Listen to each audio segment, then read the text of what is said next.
Picture two people.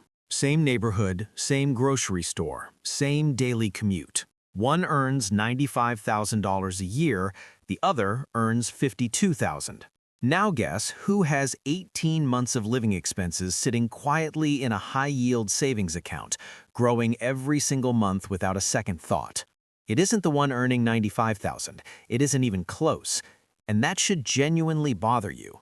Because if income were the deciding variable, the math would run the other direction. But income was never really the variable. The variable is what you do with the gap between what you earn and what you choose to own. Most Americans never find that gap. They earn more, spend more, and wonder why the stress never goes away. Today, we're going to find it together, and we're going to use real numbers to show you exactly what it's worth. Here is something nobody tells you at the register. Every single thing you buy carries two price tags. The first is obvious, the number on the receipt, the one you swipe your card for and immediately stop thinking about.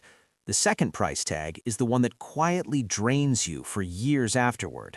And the uncomfortable truth, the second price tag is almost always larger than the first. Take a treadmill. Say it costs $1,200. Sounds like a reasonable investment in your health. But then the second price tag starts running. A treadmill occupies roughly 20 square feet of floor space once you account for clearance. In most mid-sized American cities, residential space costs between $30 and $50 per square foot annually when you calculate what you're paying per square foot of rent or mortgage. That treadmill is costing you between $600 and $1,000 per year just to exist in your home before a single calorie is burned. Add routine maintenance, the mat underneath it, the belt lubricant, the repair call 18 months in, and you're approaching $2,000 per year on an item that cost $1,200 to purchase. You've already paid for it twice. The third cost is mental. Researchers studying household clutter found that visual clutter, created by items you own but rarely use, measurably elevates cortisol, your primary stress hormone.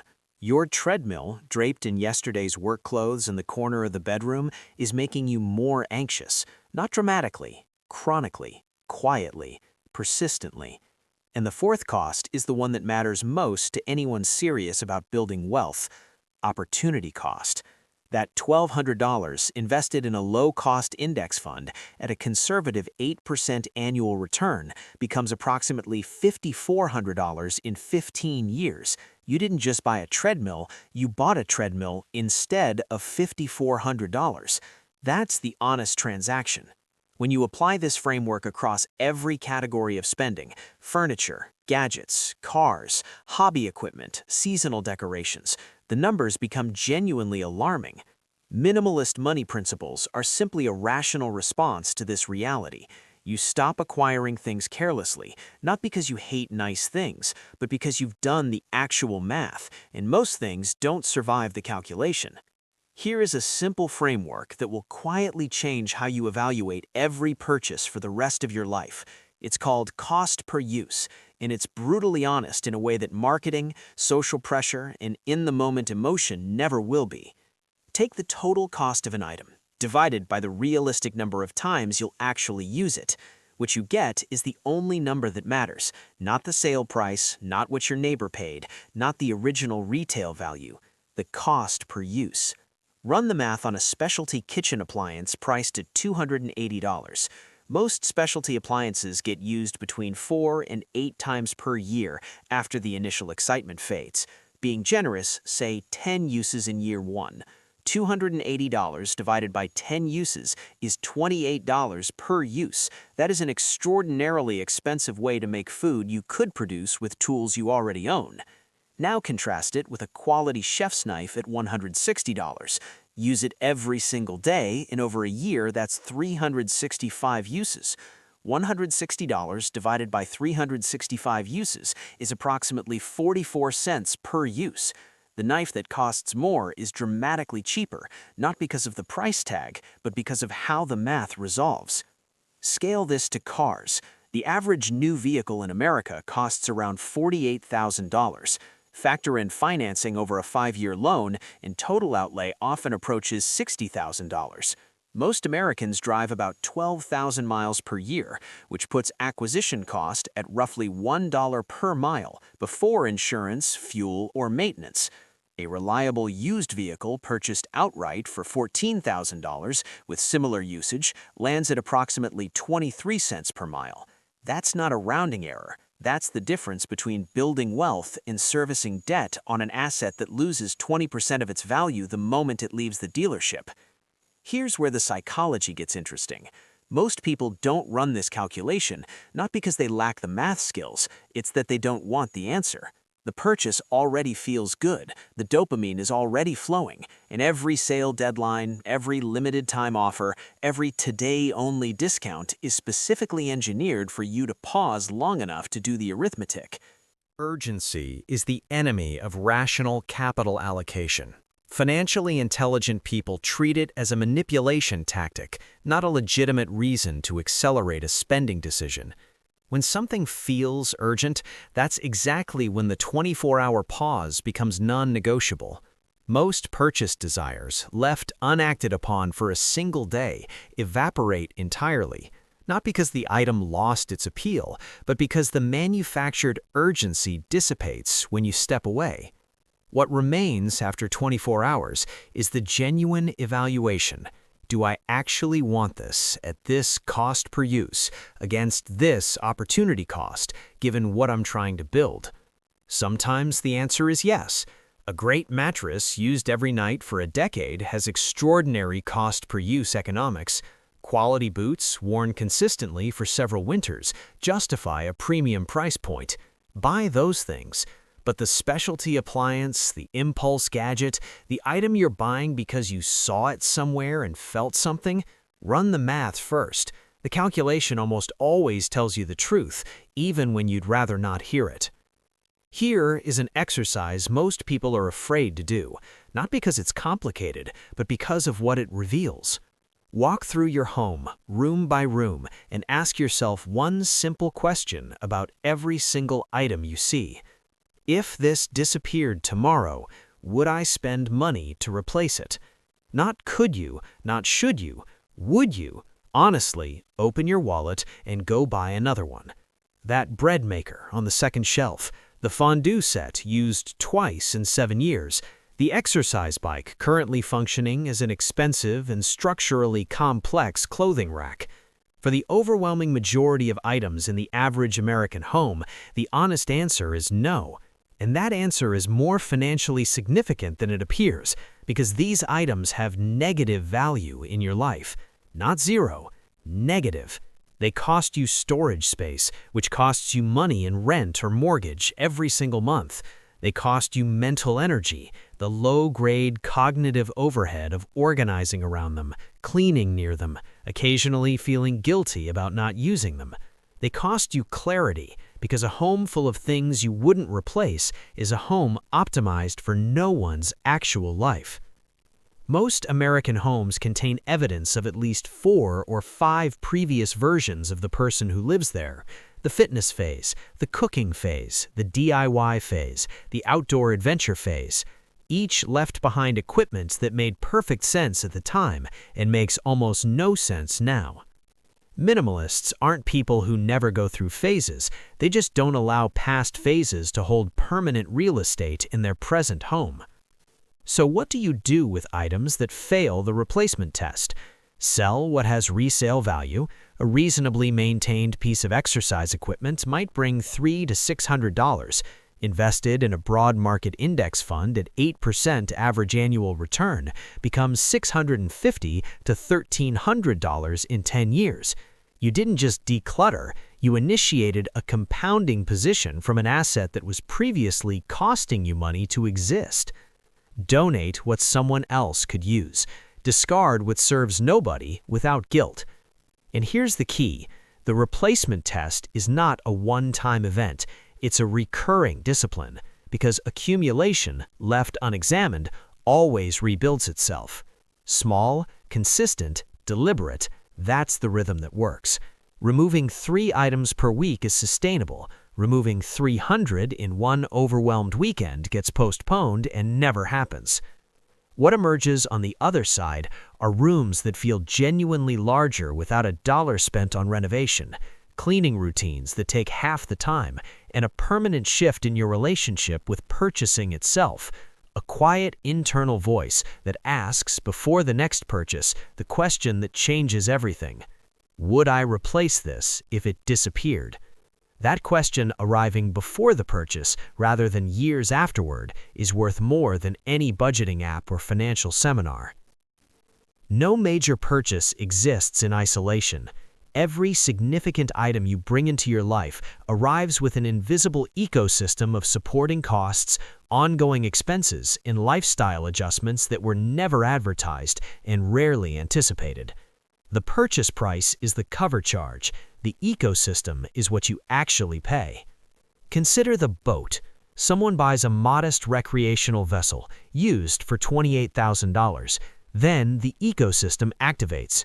Storage fees, $1,200 to $3,600 annually, insurance, $500 to $1,200 per year, registration plus standard maintenance at 10% of vessel value annually adds another $2,800. Fuel in a reasonably active season adds $500 to $1,500 more. That $28,000 boat generates between $6,000 and $10,000 in annual ownership costs before it ever leaves the dock. Over 10 years, total expenditure runs between $88,000 and $128,000 on an asset worth perhaps $8,000 to $12,000 at the end of that period.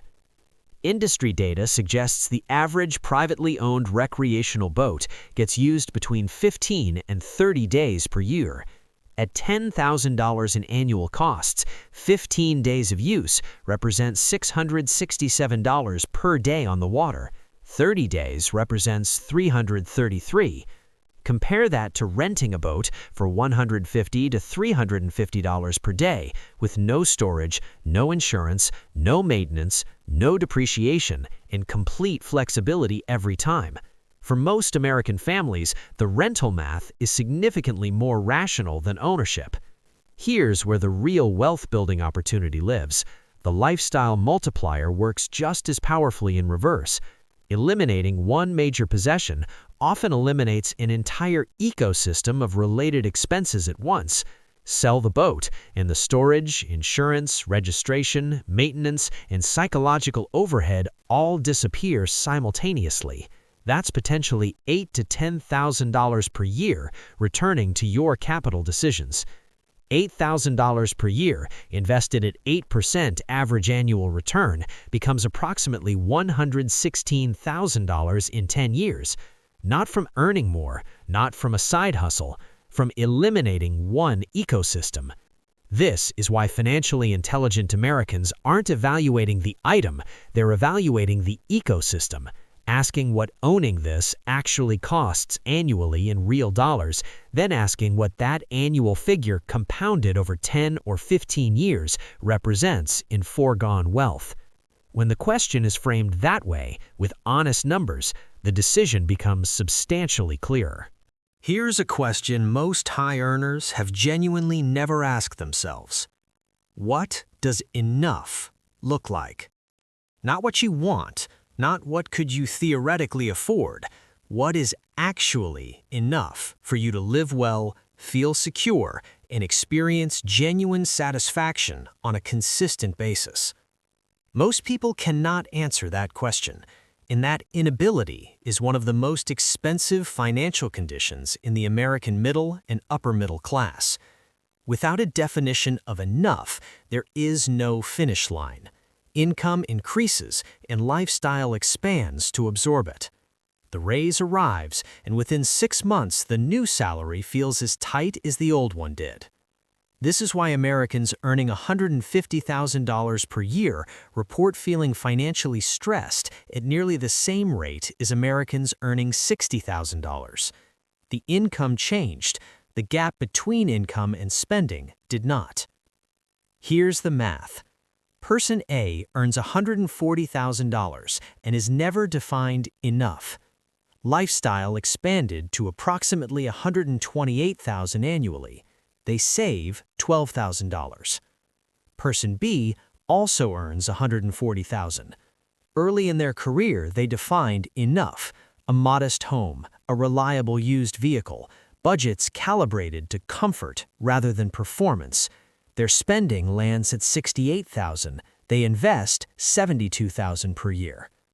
Over 20 years at 8% average annual return, Person A accumulates approximately $549,000. Person B accumulates approximately $3.5 million.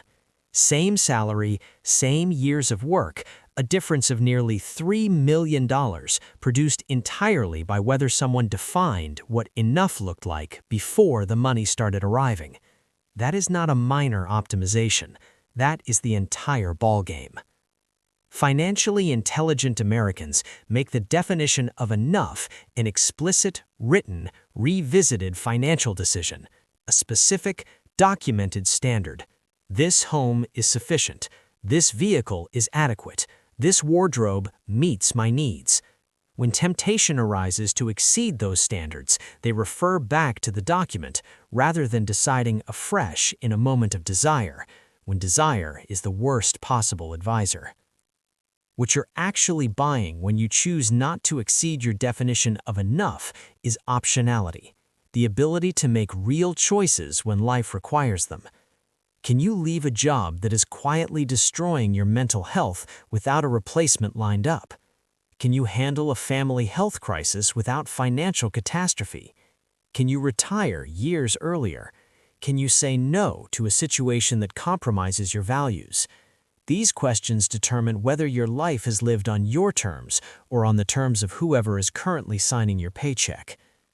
The possessions that exceed your definition of enough aren't just expensive, they are directly purchasing the continuation of your own captivity.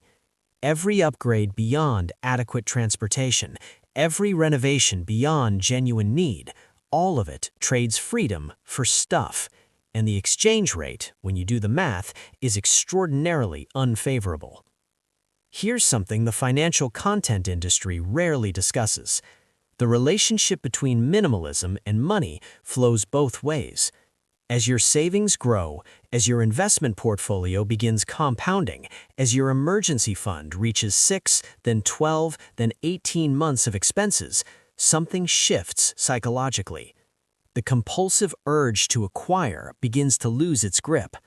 A significant portion of what drives overconsumption is low-grade financial anxiety, the background hum of insecurity most Americans live with without ever naming it. When you're 2 paychecks from genuine disruption, spending feels like one of the few areas where you have agency, where you can feel, even temporarily, like you're moving forward. The dopamine release from a purchase is real. The problem is it's temporary, it addresses the symptom rather than the cause, and it makes the underlying insecurity measurably worse. Every dollar spent on temporary emotional relief is a dollar not building the cushion that would actually eliminate the anxiety in its source. When you apply what we've covered, the cost per use calculation, the replacement test, the lifestyle multiplier, the explicit definition of enough, financial margin starts to accumulate. That margin, invested consistently, compounds. Say you redirect $400 per month that was previously going toward things that wouldn't survive the replacement test.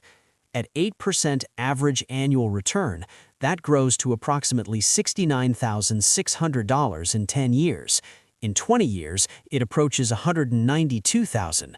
In 30 years, it crosses $540,000. From $400 per month, from things you wouldn't have replaced anyway. As that number grows, the psychological relationship with spending shifts permanently. You stop needing things to feel like you're making progress because your investment account is making the most articulate possible argument that you already are, every month, quietly, automatically. This is the virtuous cycle.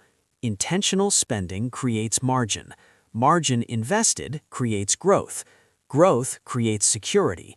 Security reduces the drive to spend. Reduced spending accelerates margin. Each rotation builds on the previous one. Here is exactly where to start. This week, Walk through your home with the replacement test. Identify 10 items you would not replace if they disappeared tomorrow. Sell what has value. Donate what someone else could use. Discard what serves nobody. Notice what it feels like. Most people report not loss, but relief. This month, implement the 24-hour pause on every non-essential purchase. Track what percentage of purchase desires survive a full day of honest reflection. The data will show you how much of your spending is intentional versus how much is pure momentum. This quarter, define enough across 3 categories: housing, transportation, and clothing. Write it down. Specific numbers, not aspirational ranges. Then, calculate the gap between your current spending and your definition of enough. That gap is your monthly wealth-building contribution waiting to be claimed, not from a raise, not from a side hustle, from the space between what you earn and what you've deliberately decided is enough. The person in the $52,000 apartment with 18 months of savings and 20% of every paycheck invested didn't get there by being exceptional. They got there by being deliberate about what they brought into their life, what they allowed to stay, and the difference between what they wanted in a moment and what they valued over time. The choice is never between wealth and deprivation. It's between owning your possessions and being owned by them. The math, applied honestly, points clearly in one direction. And now, so do you. Subscribe and stay close to this channel. There's more where this came from, and none of it will waste your time.